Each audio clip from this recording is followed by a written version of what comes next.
with respect to the commitments that we made to the people of Kenya, the implementation of the programs that we put in place to actualize our commitments,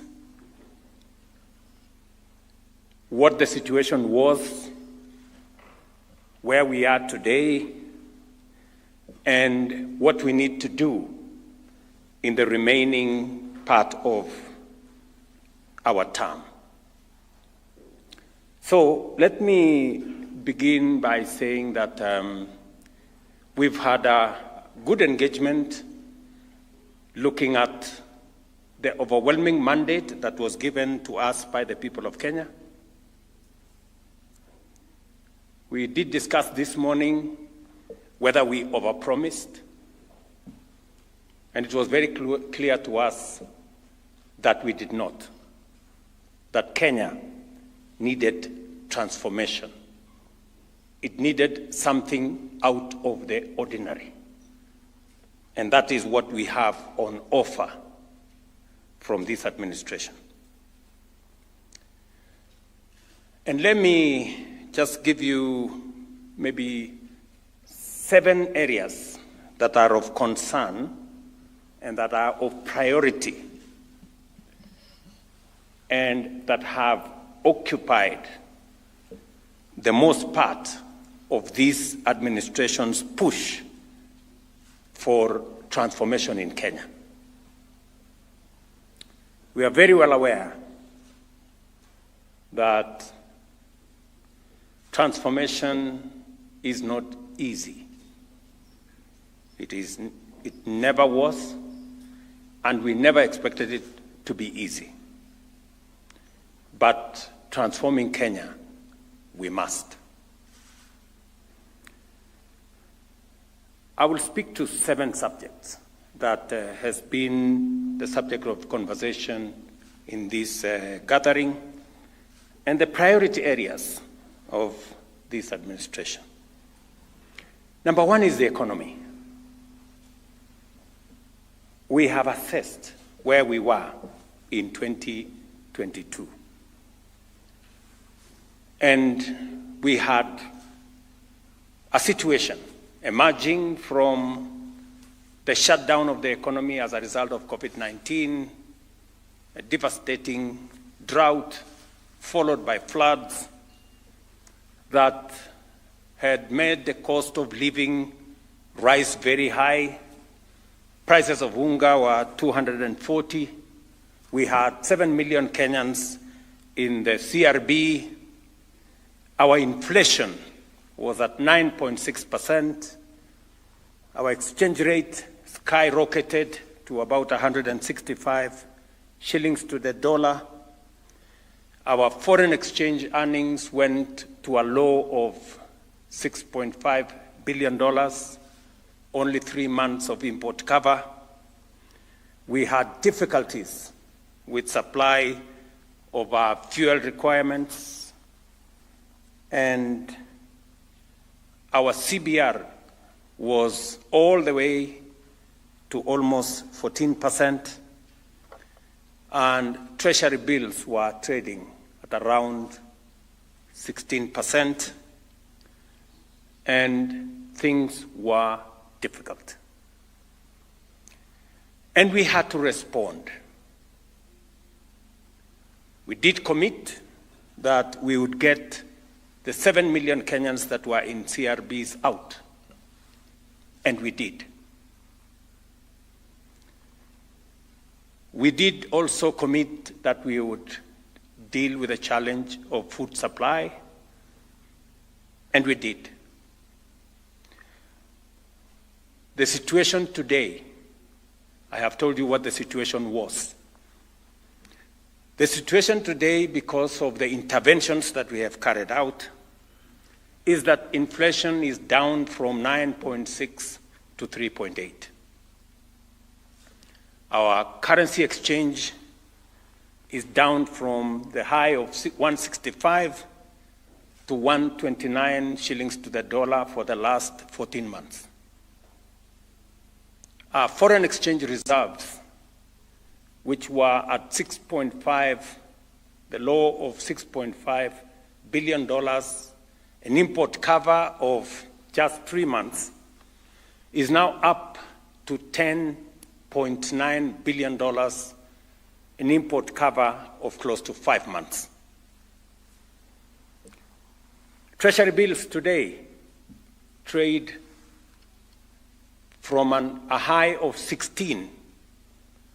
Now Treasury bills are trading at 8.5%.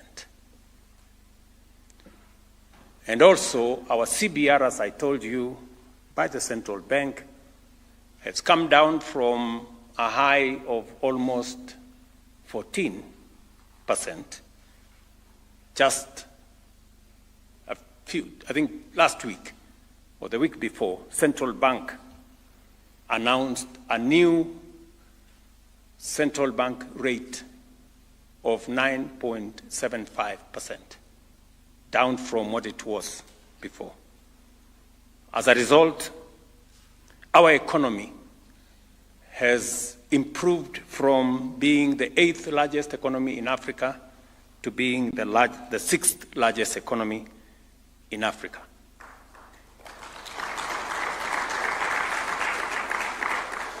When we told the country that we were going to stabilize the economy, we meant it, and by God's grace, the economy today is different from what it was then. But we also have discussed about what about the future? What happens from here? And it is our intention to continue to expand our interventions on managing expenditure and increasing our revenues. It is our intention, and the targets we have for the future is that we want to move our revenues as a percentage of GDP from 15, 16, 17%. We want to see whether we can take it to 19, 20%. That is our looking forward. We're also looking forward to ensuring that we maintain our foreign exchange reserves by supporting more exports of goods, of services, so that we can grow our balance of payment numbers. That is on the economy. Number two, on agriculture, we did commit to the country that we were going to undertake robust, far-reaching reforms in the agricultural sector. And as I have said, you know very well that we had an untenable situation where the cost of living was very high. The largest contributor, as you all know, to inflation and the cost of living is the cost of food. And it wasn't going to be possible to deal with the challenge of cost of living or cost of food without significantly transforming agriculture. So what did we do to deal with that situation that we had where agriculture was not supplying enough food? We had challenges of policies in that space. We had fraud on fertilizer and all the other interventions that were going on. And we had challenges of farmers getting adequate prices or the correct prices for their produce. So as an administration, we took 5 steps to transform the agricultural sector. Number one, we changed from subsidizing consumption and instead went to support production. That is why instead of subsidizing unga, we decided to subsidize fertilizer, because it makes the whole difference. We took the next step to get the correct data, because the agricultural space didn't have any accurate data on any matter.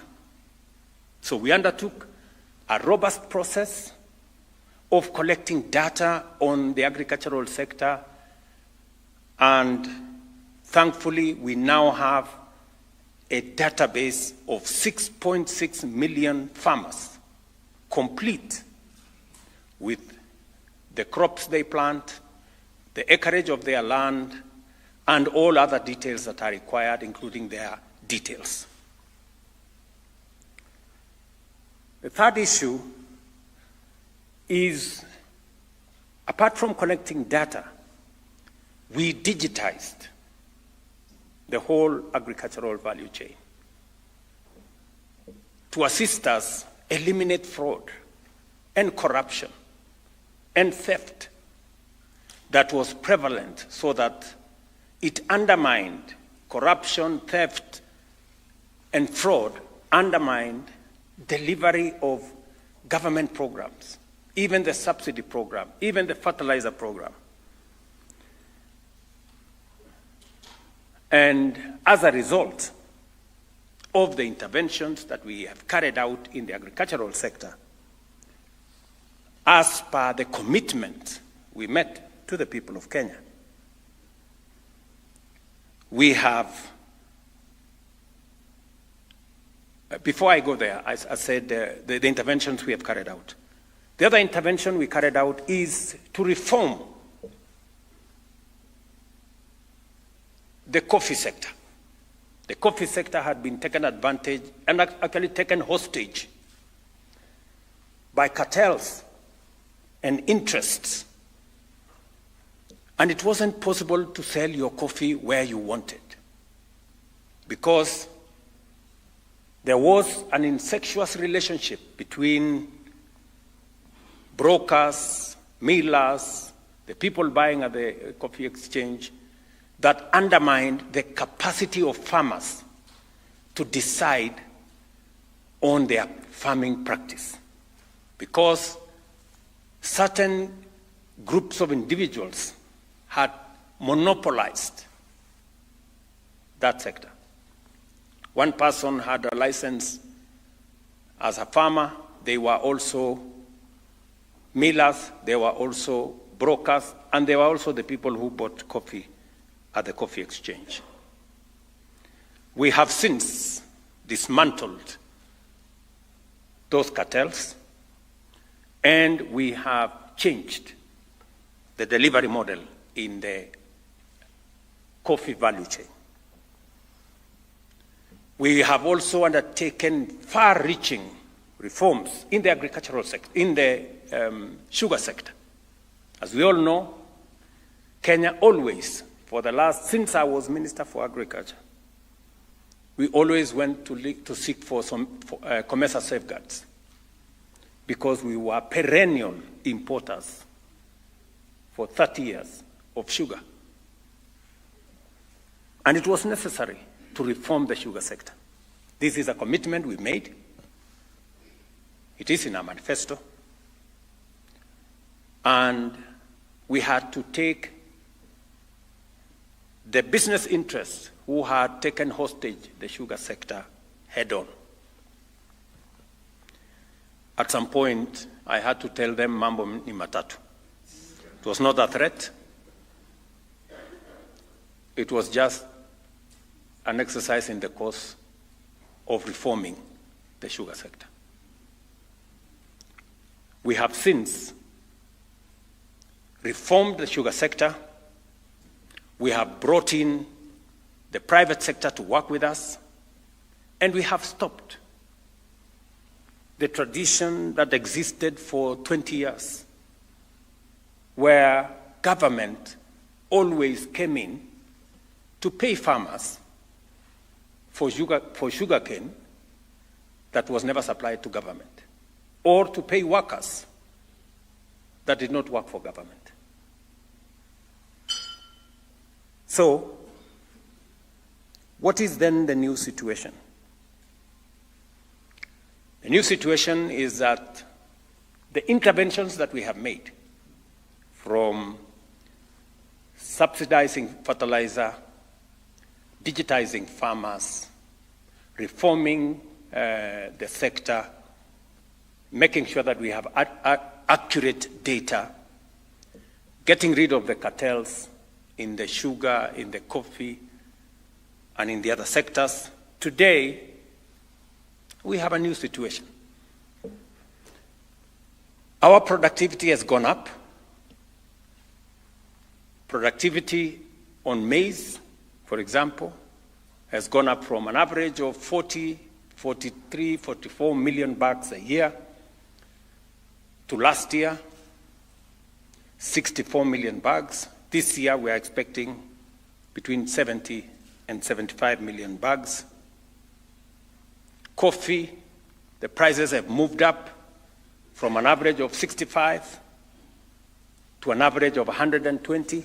Some farmers are getting 130, 140, 150, because we have removed crooks and cartels that undermined farmer interests.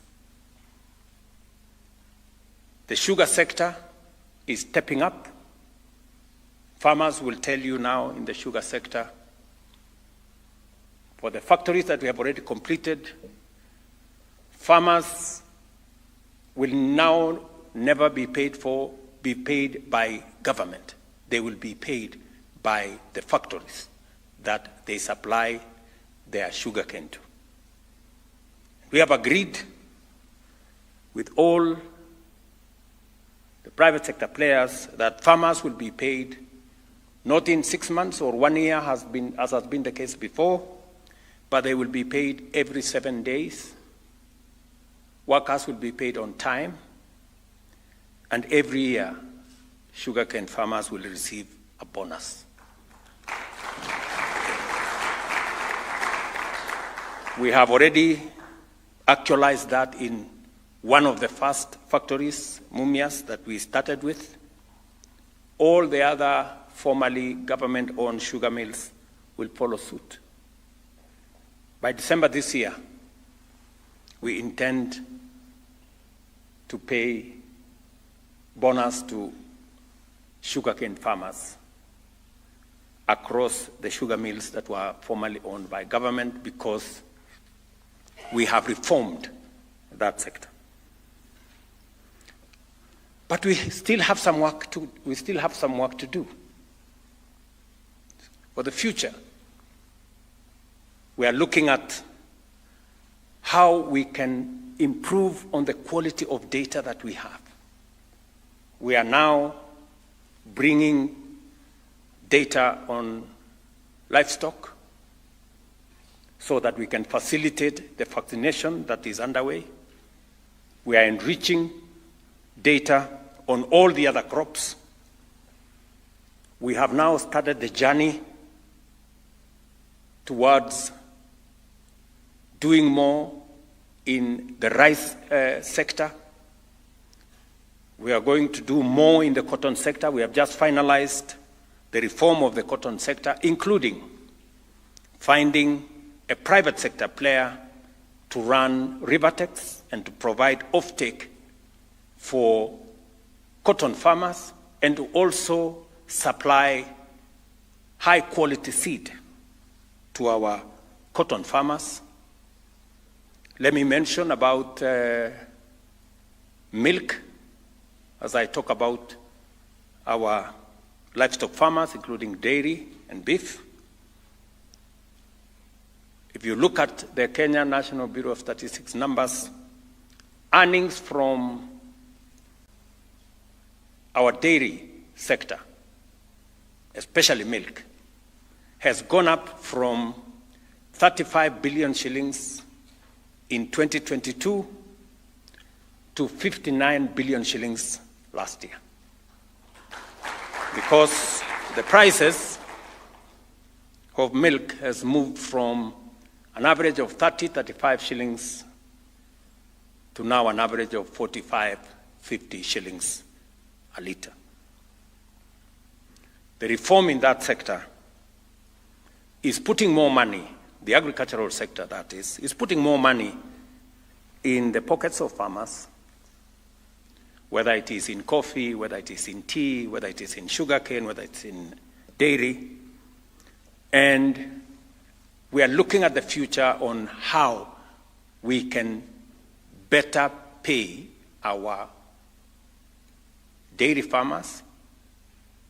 We are now rolling out a whole industry around leather so that more farmers can have earnings. So we have a program for the future on what we need to do to enhance the progress that have already been achieved in the agricultural sector. The third item that we have discussed in this retreat is a reform that we committed to the people of Kenya of the education sector. We have undertaken far-reaching, transformational reforms in the education sector. What was the situation that confronted us? We had a chronic teacher shortage problem that was known to everybody. We had some measure of misunderstanding on the competence-based curriculum. And we had crippling debts facing our universities and institutions of higher learning. Many of you know that many universities were paying half salary to their lecturers.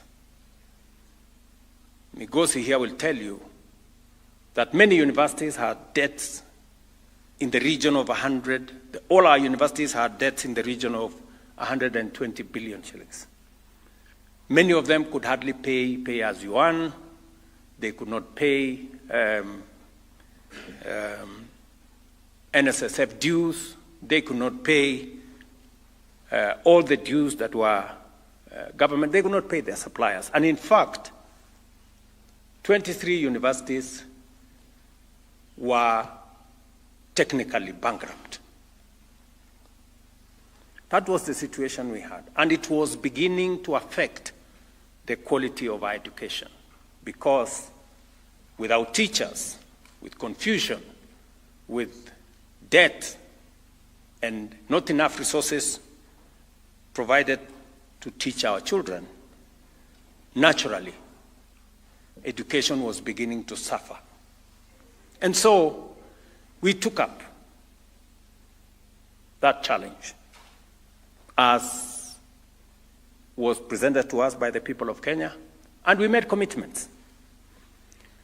We made a commitment that we were going to hire 116,000 teachers to close the gap of teaching. So far, by January next year, we will have hired 100,000. Already 76,000 have been hired. And we are focused on making sure that the majority of these teachers go to schools that today have fewer teachers.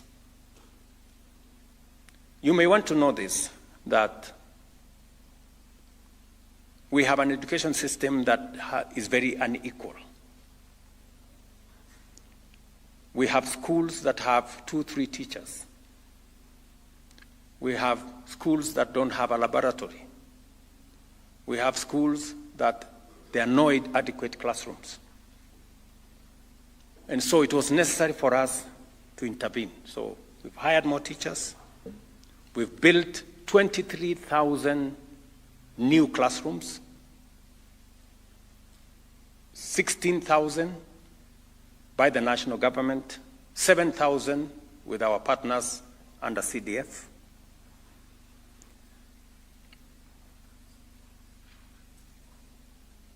We have streamlined the competence-based curriculum. working with the stakeholders. We went out to listen to Kenyans on how they wanted this to be. And we have now completed, and now it is no longer competence-based curriculum. It is now competence-based education and training. We have since changed the funding model. Rather than focusing on the university, we are now focusing on the student.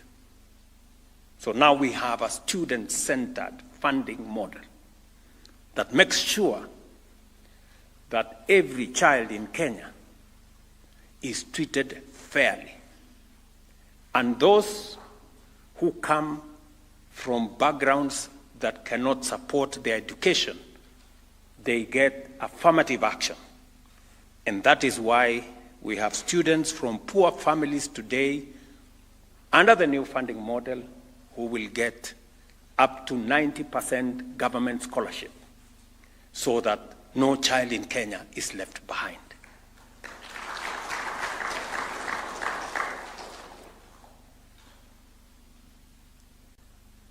Of course, like any new funding model, we had challenges.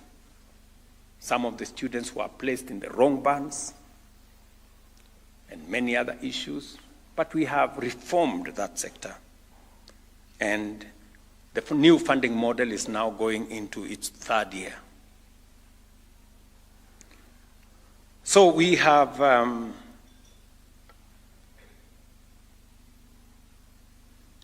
because of the new funding model, we now have adequate resources going to our universities. Ask any vice chancellor.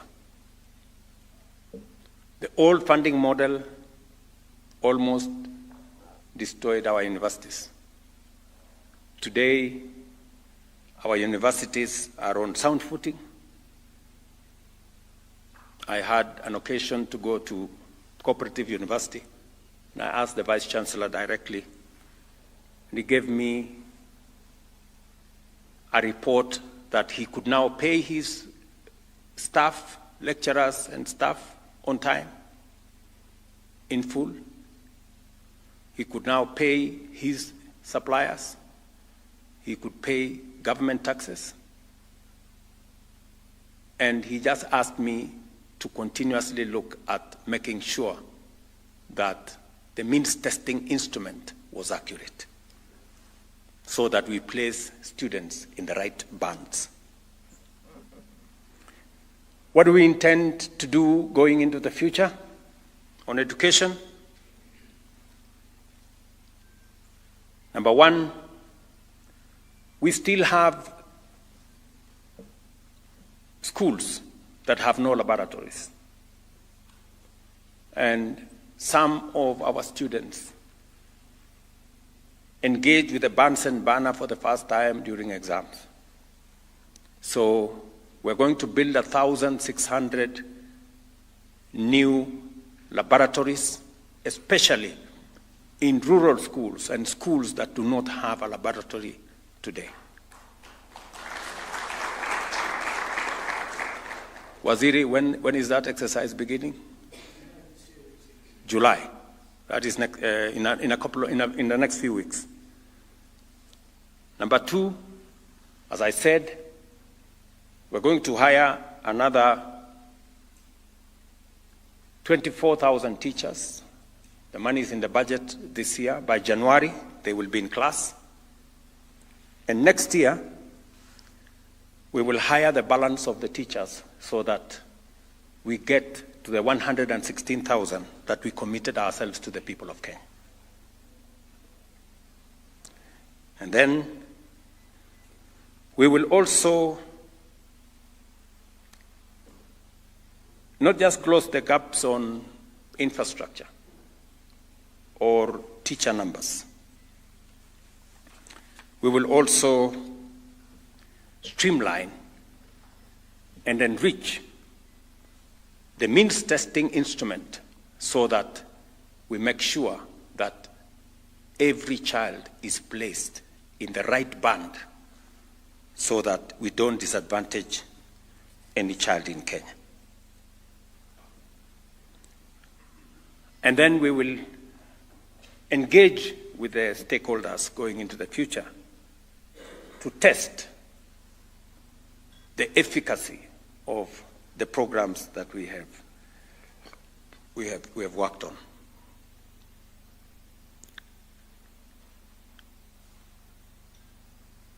Let me go to the fourth item that informed. I told you I'm going to talk about 7 items. The fourth item that we have discussed this morning is matters to do with health. The people of Kenya told us, and we recorded faithfully, that health was destroying families. 1 million Kenyans every year sunk into poverty, statistics show, because of health-related costs. Many citizens sold their properties, their livestock, they used their savings for matters health. And progressively, health was becoming a privilege for those who can afford, leaving behind those who could not, to the vagaries and to the designs of fate. So, we looked at the situation and we made a commitment. And we all know that every person has in their phone WhatsApp groups formed to look for money to pay for hospital bills for a brother here, a relative there, a friend in another place, a stranger in another place. Members of parliament, leaders, MCAs, and everybody else in between can testify to this. So, what did we do? Before I talked about what did we do, the situation was that, we're doing Harambes left, right, and center. NHIF had accumulated a debt of 32 billion shillings, owing so many facilities, and that debt was growing by 1 billion shillings every year. So it wasn't getting better, it was getting worse. And it was just a matter of time before NHIF would finally collapse. So we decided that this universal health coverage that successive administrations have been trying to implement, it was there, you all remember, in the NAC manifesto. It was there subsequently in the NASA manifesto. It was there in our Jubilee manifesto. It was there in the Azimio manifesto. We had it in the Kenya Kwanza manifesto. And we all agreed that it was something that needed to be done. And somebody needed to do it. And some administration needed to actualize it. After many failed attempts, we looked at it candidly and we said, we must provide a very firm foundation, a solid legal foundation, because it was a very heavy responsibility. So we had stakeholder engagements before the elections, we had stakeholder engagements after the election, and we finally came to the conclusion that it was not possible to reform the NHIF because it was fatally broken. And we decided that we needed to have a new health framework. So over the last 2 years and a bit, we passed 4 pieces of legislation to underpin our universal health coverage for the people of Kenya. We repealed the NHIF Act. We have rolled out primary healthcare fund, social healthcare insurance fund, the chronic illness, the chronic and critical illness fund, and the whole SHA program that now underwrites our health requirements. What does this new framework present? How is this new framework? What are the characteristics of the new framework? Number one, we have democratized and brought equity and burden sharing in the contributions towards health. In the past, it was just contributions by the people who have pay slips and jobs. Now we have made it possible for all Kenyans to contribute. We have also made it equitable. In the past, poor people contributed 10%, minimum 500 shillings to social insurance. Those of us with better earnings, we contributed 0.something%. So the difference between 10% and 0.something% wasn't right, and it wasn't equitable. So we decided that it was time to give equity. So everybody for social insurance now pays 2.75%. So we have brought it down for the vulnerable, the mama mbogas, the boda who are paying 10%. Now they are paying a quarter of what they were paying, 2.75%, and provided equity for all of us. Number 3, we have removed the manual system and digitized health from admission, through treatment, through surgery, all the way to discharge is now on a digital platform. Because the manual system was a recipe and a haven for crooks and criminals to steal from the fund. In fact, a big failure of the NHIF was largely contributed by fraud and corruption. We all know of the history on the incidences. We found out that under NHIF, it was possible to amputate one person 10 times. And that begs the question, how many legs did this person have? Under the new arrangement, if you carry out 2 amputations, the system will not accept a third one because it will show that you have 2 legs, both of them have been cut, so you have nowhere else to.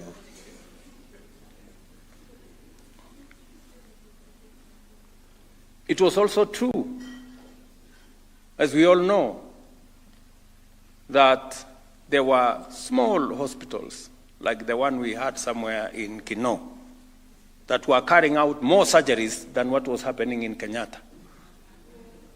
Yet they were on some 3rd floor of some building. We also know that there were facilities that had more accountants than nurses. because they were not treating nobody, they were gaming the system. We have now closed down, how many facilities was it? We have now closed down 800 facilities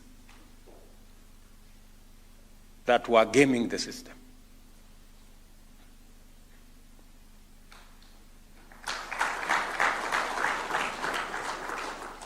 And that has been necessitated because we have digitized the whole system. It's no longer possible to cheat the system.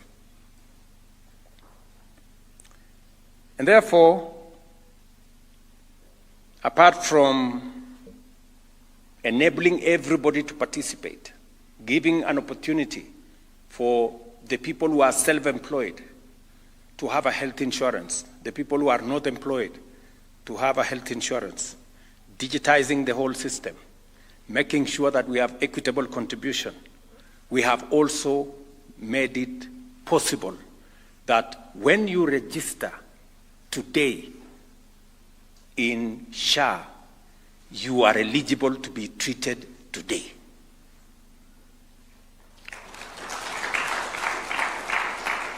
In the past, under NHIF, you needed to wait for 3 months. And many people ask us, supposing after the 3 months, what will have happened if I was sick? Do I have to postpone the illness? So we have made it possible under the new social health insurance for beneficiaries to benefit instantly on registration. So, as a result, we have eliminated fraud, we have enhanced efficiency, we have enhanced accountability, and Kenyans today believe more than they have done in the past on matters healthcare. As a result, the numbers speak for themselves.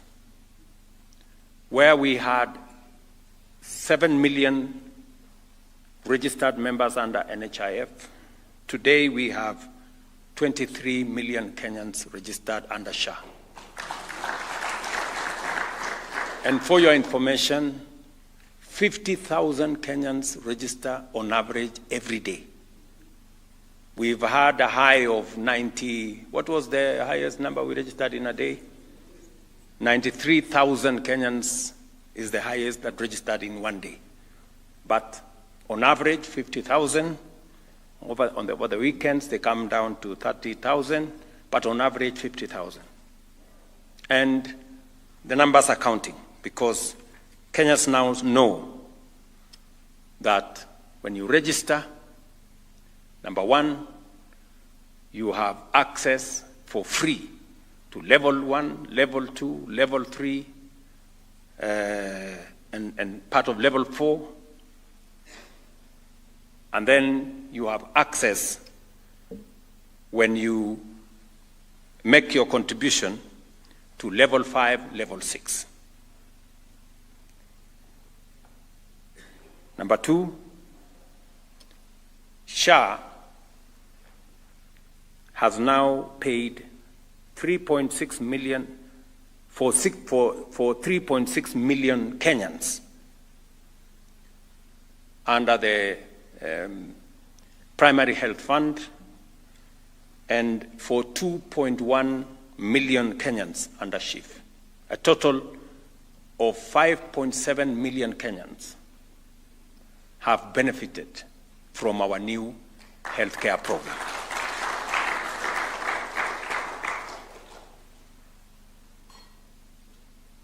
We have paid to facilities, faith-based, private, public, over the last 8 months. I'm giving you statistics over the last 8 months. In 8 months, SHA has treated 5.7 million Kenyans, and we have paid 49.2 billion Kenya shillings. 6.2 billion was paid last week.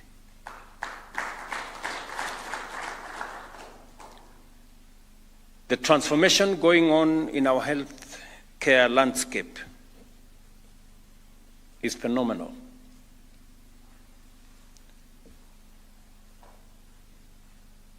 We believe that by the end of this, by the 1-year anniversary of SHA, we will have paid 3 times more than NHIF could pay in 1 year. That is the kind of transformation we are talking about. Already, at 49 billion shillings, NHIF used to pay an average of between 20 billion and 25 billion a year. In 8 months, we have almost doubled what NHIF used to pay in a whole year. That is what transformation looks like, in my opinion. What are we planning to do going into the future? We intend to get every Kenyan and their dependents registered in SHA. We are rolling out a national campaign to make sure that every Kenyan understands that it is necessary for them to be registered, because it gives us the opportunity, government at both levels, it gives us the opportunity to plan for our health. It gives us the opportunity to know how many people are in which facility, so that we can provide the right number of staff, the correct number of equipment, and also the adequate number of medical commodities, including drugs. So we are going to carry out a robust campaign as number 1. Number 2, working with counties, we are now rolling out equipment, provision of equipment under different frameworks, one for fee-for-service, another one we are going to pay over time, and other services are going to be purchased outright. We have now an agreement with suppliers between the counties, the national government, and the suppliers for delivery of equipment to make this service that we now have the resources to pay for available. And number 2, we are completing the reform around KEMSA. We have worked with our county governments, and we have secured their concurrence that going into the future, drugs will not be supplied to stores in county headquarters. Drugs will leave KEMSA and go direct to facilities. We have also agreed with them that as facilities, as SHA is paying for treatment, the component of payment that is as a result of drugs will be paid direct to KEMSA, to make sure that drugs do not run out in facilities because they have not been paid for.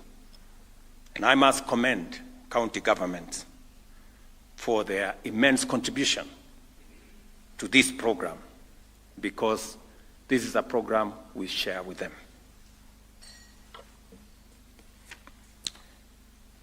The 5th item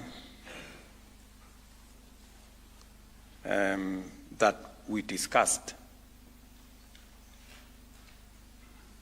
this morning, is it the 4th or the 5th? The 5th item that we discussed this morning is matters to do with our digital superhighway, the whole space around digitizing government. As you're all aware, we have moved the digitization process from about just under 360 government services that were online. We have now digitized 20,000 government services. We have moved payments to government from cash and other forms onto the e-citizen platform. We have brought more transparency into payments. We've brought more accountability into government revenue. And e-citizen has moved from collecting about 60 million shillings a day. Now e-citizen is collecting between 700 million shillings a day to 1 billion shillings a day. And it is now possible for government to know who is paying, where, for what, in what manner. We have a robust program on digitizing government and leveraging from technology and using it to make delivery of service efficient and also expanding opportunities for commerce and opportunities for employment. We have a robust program on Jitume labs, ICT hubs, and a whole digital superhighway. We're now working, we changed the strategy from delivering internet using trunks. We are now leveraging on Kenya Power grid lines, and the process is moving faster so that we can digitize government more. And as a result, I have told you, we now have more government services available online. You can pay for those government services online. You can acquire or you can interrogate government services online. We are collecting more revenue of government online. But we are also still looking at the future. What do we need to do for the future? We need to finish the last mile, and that is the assignment that is now available to us going into the future. We need to complete the digitization of government so that no service, there are a number of services that are still not on board. We are asking ourselves why. And that's the question we intend to answer in the coming days, weeks, and months. Number two, there are some institutions that still don't want to pay on e-citizen because they have things to hide. There are some institutions that have taken us to court. We will be engaging with our primary and secondary school heads who have refused to pay school fees on e-citizen. They have refused parents. They want to continue writing those receipt books on exercise books. And we are telling them the era of transparency is here. Parents should insist on paying on e-citizen so that, and I want to thank schools that have agreed because they believe in transparency to get parents to pay on a digital platform. And many other institutions that are still out there. We will go after all of them so that is our exercise for the future. We also need to complete the construction of the 1,450 ICT hubs. We are not doing very well there. We are at about 200 and something. So we will be engaging our members of parliament because they are our partners. The Honorable Kabogo here and his team at ICT will be working with them. We are also developing networks to be able to get more computers because we need close to 150,000 computers to run our ICT hubs across Kenya. So that is going to be our assignment going forward, to work with partners to be able to get computers, and we are looking at possibilities of manufacturing those computers here in Kenya so that servicing becomes easy and also create local expertise for us developing this space now going into the future. And we will be looking at how we can do this from a whole of government approach. The sixth issue that I want to talk about is our micro, small, and medium enterprises. As I told you, we had 7 million Kenyans that were, condemned by CRBs, credit rating bureaus. And they couldn't transact. They couldn't do much because they were rated as very dangerous people. We worked with the MNOs and we managed to get these Kenyans out of the net. And the reason why these Kenyans were all in CRBs was because they were paying interest rates of up to 300%. We have since changed and provided what we committed to the people of Kenya as a hustler fund. And hustler fund gives credit to borrowers at 8% per year, down from 300% to 8% per year. We have lent 65 billion shillings under that framework. And we have improved the credit ratings of citizens.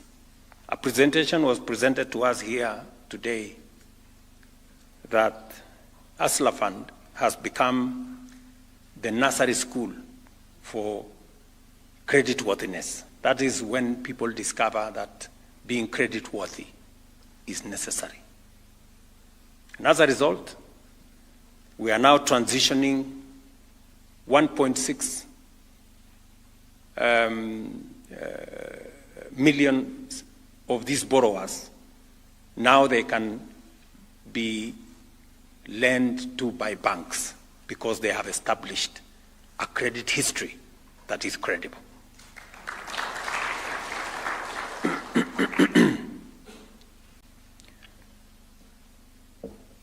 We are looking at some of the graduates of Hustler Fund.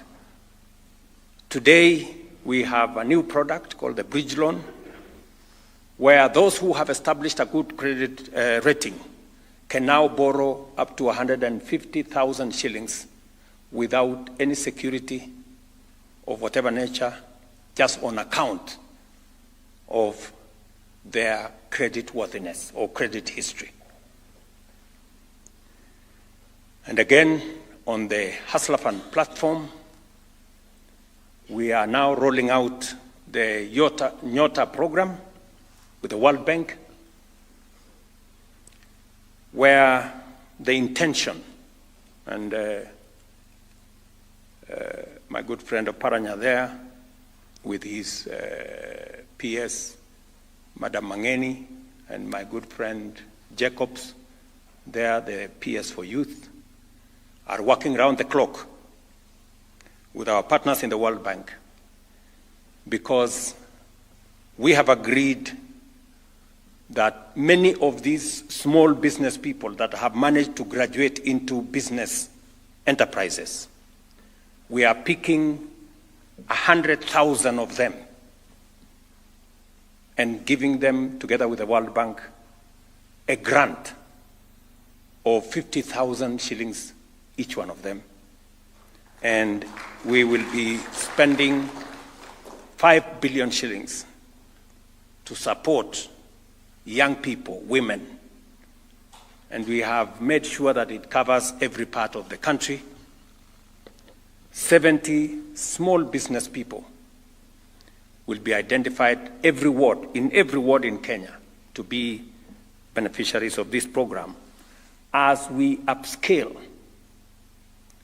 the micro, small, and medium enterprise space into creditworthiness and improving their businesses. And finally, what we discussed this morning and afternoon is matters to do with the young people of our nation and jobs. We all agree as a nation that creating jobs or unemployment is a problem that we must solve. We have discussed unemployment for many years. Every election cycle we are talking about unemployment. But we all know that jobs cannot happen. They must be created. Some deliberate, intentional policies must be put in place to create jobs. And we have interrogated our plan on creating jobs. And we have the following to say. We did make a policy decision that we were going to roll out our housing program. And our housing program, apart from it being a constitutional imperative under Section 43 of the Constitution, apart from it being about dignified living, and having the history that we do, that the Housing Act was passed for the first time 60 years ago. The same time Malaysia passed their housing law, the same time Singapore passed their housing law, we passed our housing law. But today, the situation in Singapore, Malaysia, and all the others is different from the situation in our country. While 90-something% of the citizens of Singapore are home owners, 7 million people in Kenya live in slums. And we only have 30,000 mortgages for people to own homes. That is the difference between transformation and the lack of it. So, and as we all know, as the people of Kenya, we have discussed matters of unemployment, but we haven't quite provided credible policy interventions that create known numbers of jobs. So this time round, as an administration, we decided to have 4 different programs. One is housing. So when we talk about housing, it's not just about getting people out of slums. It is not about getting people who are in the middle class to own homes instead of renting them. It is not just about decent living. It's about jobs. We have rolled out, as you all know, our housing program, and today we have 250,000 young people working, women and men working in our housing program. We have 150,000 houses under construction. 11,000 are ready. We will be giving them out in the course of the year, and they will continue to be ready as we go. And we are continuing to advertise. We have a pipeline of 700,000 jobs, 700,000 housing units that are in the pipeline. Already 150,000 are under construction. The others are in different stages. Some are undergoing design, others are undergoing very different stages in our plan. We see this sector continuing to be a growth sector. The numbers working in affordable housing can only increase because as of 2022, we had a shortage of 2 million houses. And therefore, this affordable housing program, even at the rate of 200,000 houses every year, we need between 15, 20, 25 years to be able to catch up with the deficit that exists in affordable housing.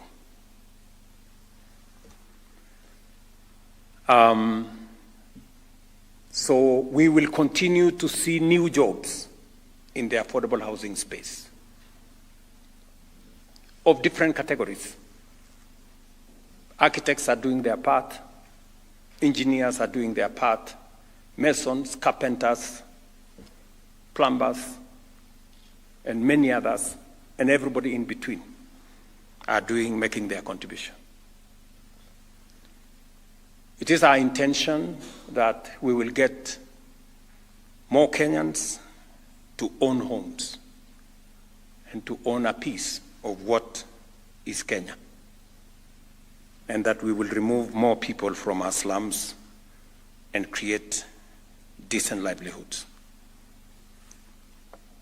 It is true that if you go to any city today in Kenya, whether it is Garissa, Wajir, and I was there, Kiambu, Mombasa, Kitui, Machakos, Kisumu, Homa Bay, name it, Eldoret, Nakuru, the largest estate today in any city in Kenya is affordable housing.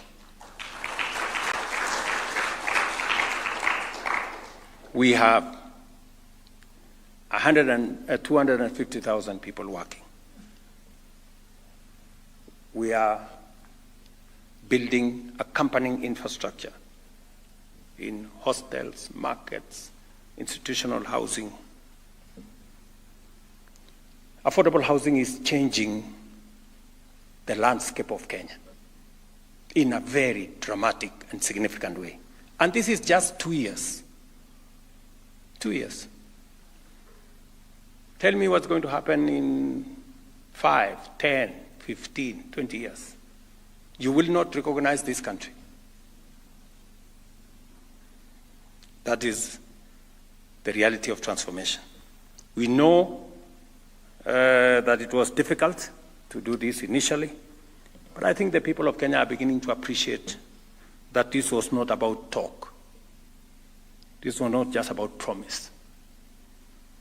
This was about what we wanted to do to transform our nation. Apart from affordable housing, and we are seeing results, and I am confident that the foundation we are laying for the transformation of Kenya will make sure that this nation changes for good. We also decided that we wanted to take advantage of the single most important asset we have as a country, our human capital. If there is an asset we have as a nation, it is the Kenyan people and their talents and knowledge and expertise. The best human capital we have from this continent comes from Kenya. Ask anybody. Minimal supervision, very good English, you know.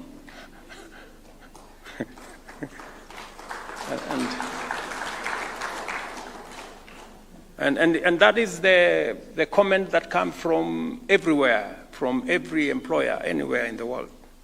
So, this jewel that we have, we want to not only use it to drive our own development, but we also want to make a global workforce out of this very important asset that we have. And therefore, we provided pathways and avenues for Kenyans, not just to work at home, but to work as a global, professional workforce.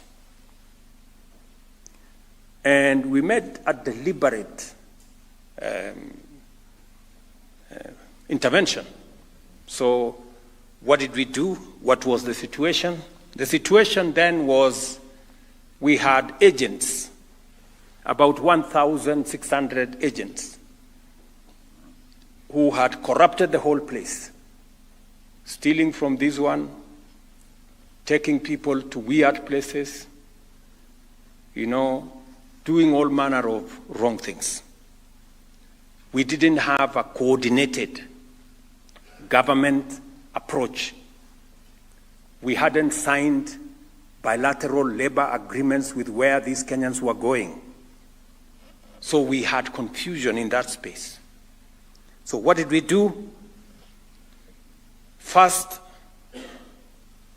I created a department for diaspora to work with the Ministry of Labor to ensure that Kenyans living abroad are attended to by the government of Kenya. Number two, we streamlined the National Employment Authority.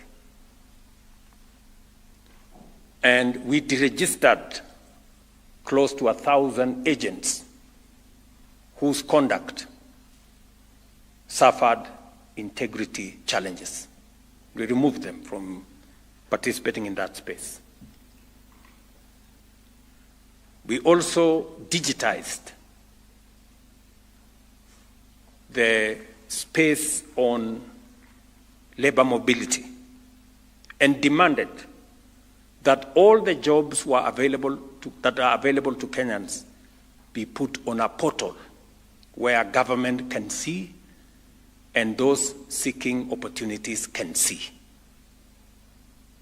Today, you have it on that portal and you can see it for yourself.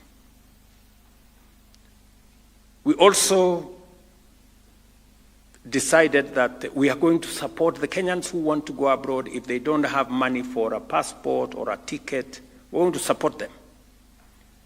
So we instructed the National Youth Fund. We have now also brought on board Uwezo Fund. I hope the agreements have been concluded, Matamangeni, completed.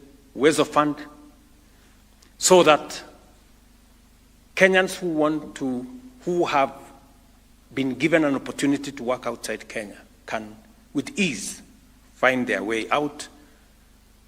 And we now have a database of Kenyans going to work abroad. Imagine, we didn't have a database of Kenyans going to work abroad. We didn't even know who was working where.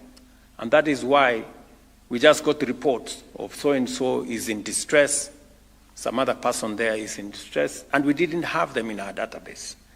So today it is mandatory for those going to work outside Kenya that we must know them, we must know where they are going to work, we must validate that the job that they are going to do exists, and we must know who the employer is.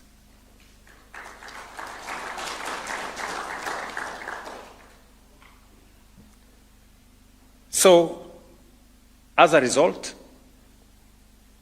over the last 2 years, 400,000 Kenyans have found their way into jobs outside Kenya. Let me repeat, because sometimes we say things and people are wondering. 400,000 Kenyans have gone to work outside Kenya.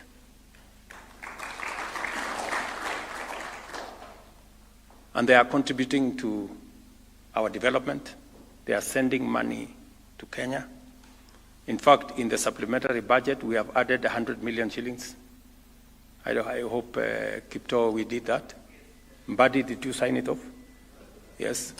Mbadi has, in this supplementary budget, just for the next 1 month, we have provided 100 million shillings to youth fund to facilitate people who want to go and work outside Kenya.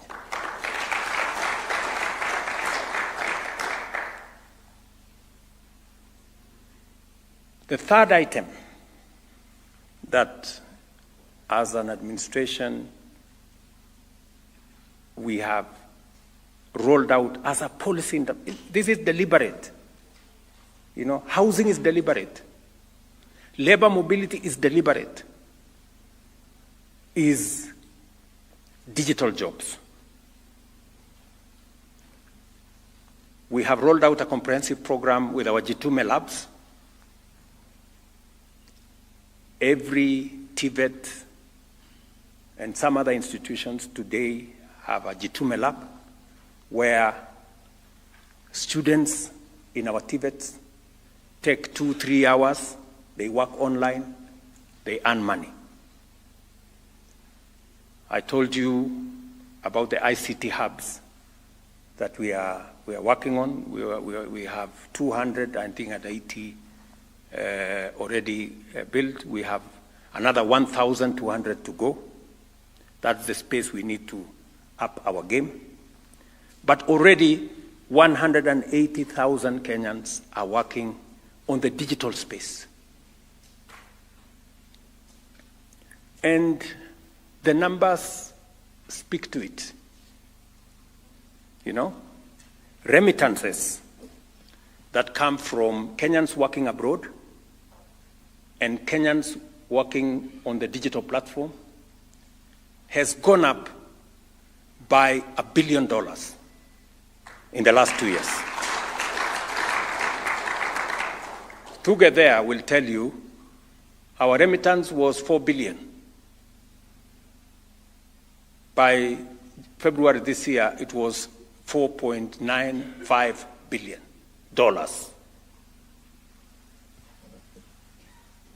Remittance. That is money coming from Kenyans either working abroad or working online. So, again, deliberate. And there is more that is happening in the internet. There are more people who are doing serious business, earning serious money in the internet than the pornography and the insults and all the other things that are going on there. There is more. And that is where we should be going.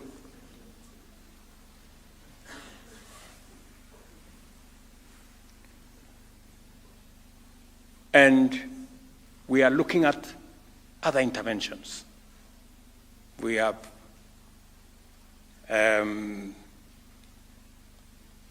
what we call climate works.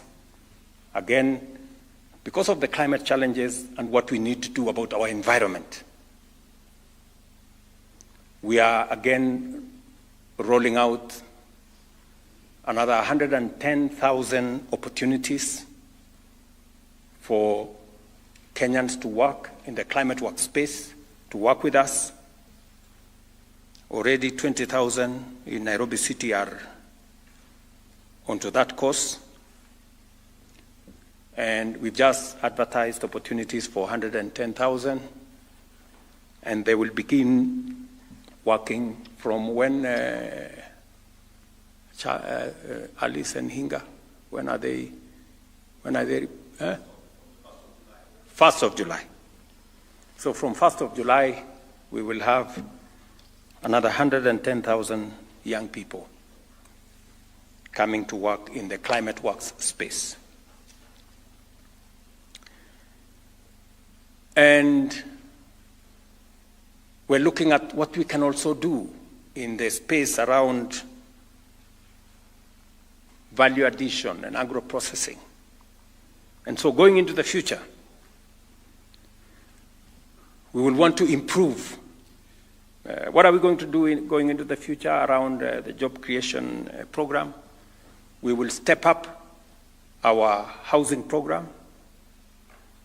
We will also expand the number of bilateral labor agreements. The Honorable Musalia Mudavadi here is leading our team in signing more bilateral labor agreements with more countries to give us more opportunities for Kenyans to work abroad.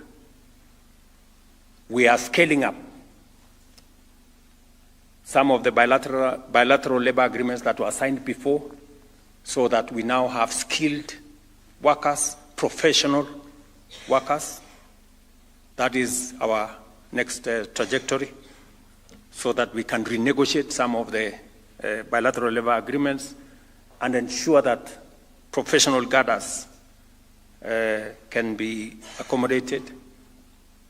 We are also working on making sure that more Kenyans can speak more than one language. German, Chinese, French, Spanish. That's our next horizon, and the Ministry of Diaspora is working with different institutions. I am happy that KMTC, for example, is beginning to teach. Is that correct, Mudoni? Yes, sir. We are teaching French, German, Amharic, and Arabic. Right. So that is the next horizon. We're going to make Kenyans truly global citizens, that they can work anywhere. So that is the next horizon we are working on. We are also looking at our special economic zones, making sure that we expand the capacities in our special economic zones, expanding capacities in our county aggregation and industrial parks for processing, for value addition, and that is why we will be removing taxes in this budget on packaging material for both coffee, tea, and other commodities, so that instead of exporting our tea and coffee, largely tea on sacks or in sacks, we will be exporting them packed in packages that go to the supermarket. That is a space that we are working on. We are also looking at expanding new markets for our products, so that as we do value addition and agro-processing, we'll be looking at new markets. As you know, we have last year the Economic Partnership Agreement we signed with the 26 countries or 27 countries in the EU came into force. We have the Honorable Musalia Mudavadi just came from FOCAC meeting between Africa and China, and you remember I was in China a few months ago, and I did agree with the Chinese president that we need to open markets. And I'm very happy that progress has been made subsequent to my meeting in China, that now our continent will have duty-free or tariff-free access to a 1 billion people market. So we're expanding markets for our macadamia, our avocados, our tea, our coffee, because we have premier products that we can drive. So I told you there are 7 areas we have already assessed from this morning, and I thought we should brief good people from the media and Kenyans on what this cabinet retreat is about. And just to assure us that we just crossed over the midterm, and we now have an energized, broad-based government, and we are confident that with the broader goodwill, with a broader infusion of ideas and synergies created, we can accelerate the momentum for the delivery of the transformation of Kenya.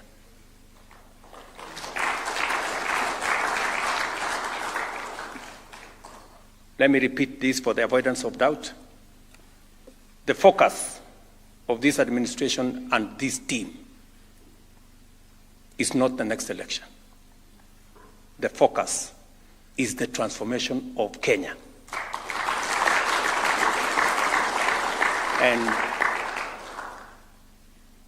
And putting a firm foundation for the transformation of our nation into the next generation. That is our commitment, and that is our focus. Thank you very much.